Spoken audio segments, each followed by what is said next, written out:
Well, it should not come as a surprise, but I'm a bit very obsessed with languages.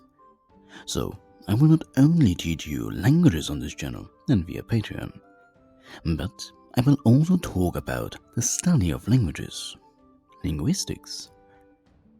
And while I will mainly focus on my fields of expertise, for example, where I do have my master's degree in diachronic linguistics, as well as many other fields, I will start with a rough overview of the field of linguistics, and then talking about the very fundamental basics.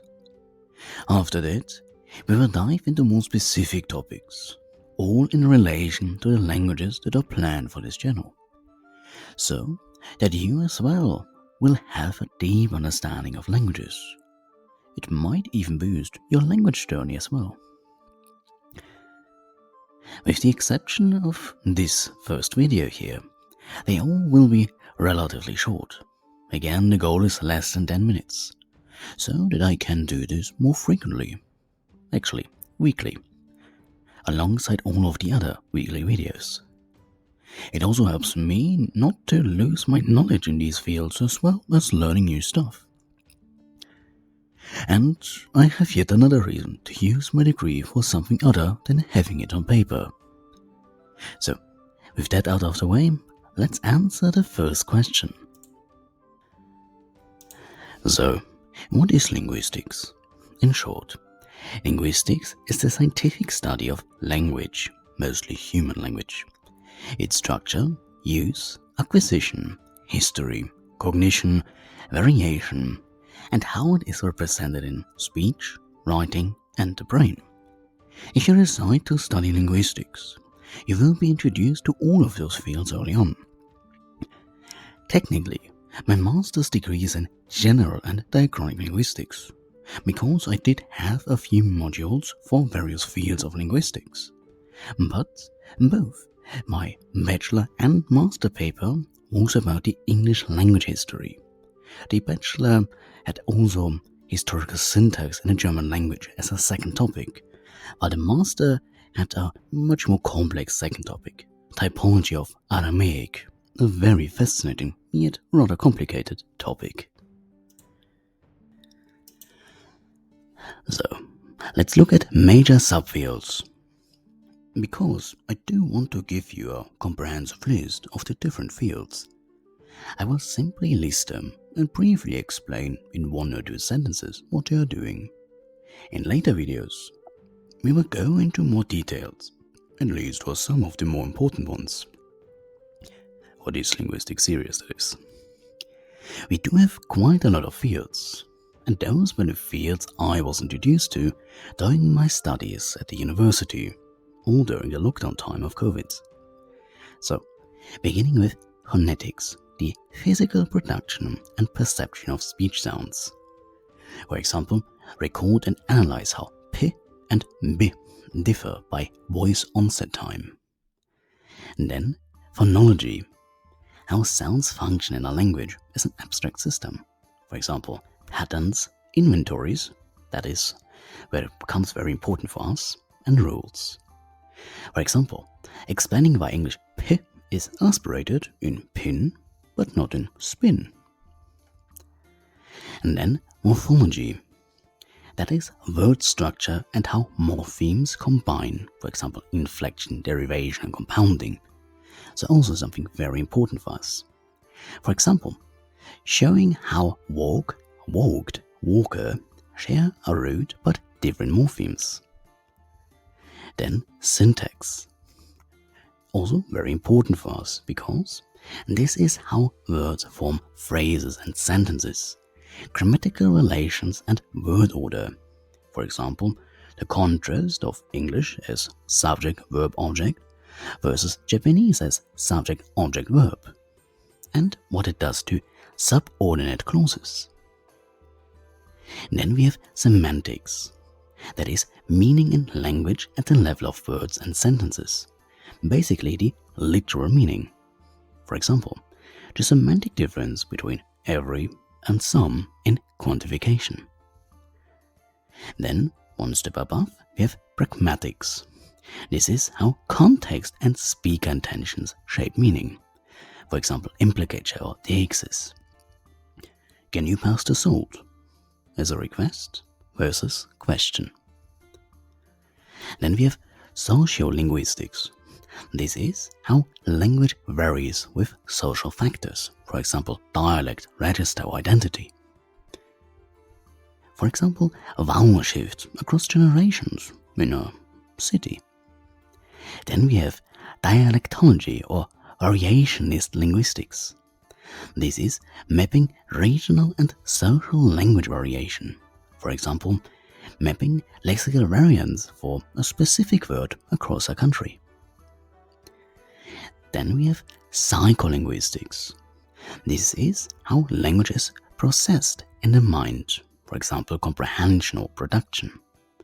Here we would have something like reaction time experiments that show incremental parsing.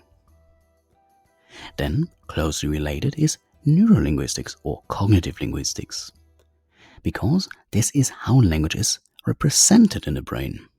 Aphasia studies. For example, what Broca and Wernicke aphasia tell us about syntax versus comprehension. Then we have, obviously, something very important, language acquisition. And here we actually have even multiple ones. Note, this falls under a category of cognitive or neurolinguistics. Basically, how does the brain acquire as well as compute languages? So, first we have first language acquisition. Basically, how children acquire grammar and phonology. For example, stages of child speech from babbling, and yes, that's the term, to word combinations. And then, second language acquisition. How adults or children learn a new language that is not their mother tongue and transfer effects. And then we have third and later language acquisitions. How adults or children learn a new additional language. For this, it is important that the person already has a second, non-native language. And then we have historical or diachronic linguistics. That is where I have my master in. That is basically how languages change over time and how to reconstruct ancestors, aka language history. For example, the Grimm's law chain shift, explaining Germanic consonant changes.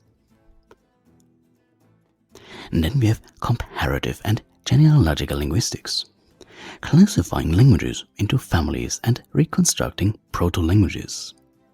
For example, comparing Roman cognates to reconstruct Proto-Romanence developments. Then we have evolutionary linguistics, that is, origins and adaptive questions about how language evolved, biologically as well as culturally. For example, model of how vocal learning and social structures favored compositional signals. Then we have typology, that is, cross-linguistic patterns and universals, such as word order typology or case systems. For example, correlating object-verb languages with postpositions versus verb-object languages with prepositions. Next, we have corpus linguistics or computational linguistics. That is data-driven study and computational modeling for language. And that is very important for large language models such as OpenAI's ChatGPT, because here we are using corpora to measure frequency and thus training language models.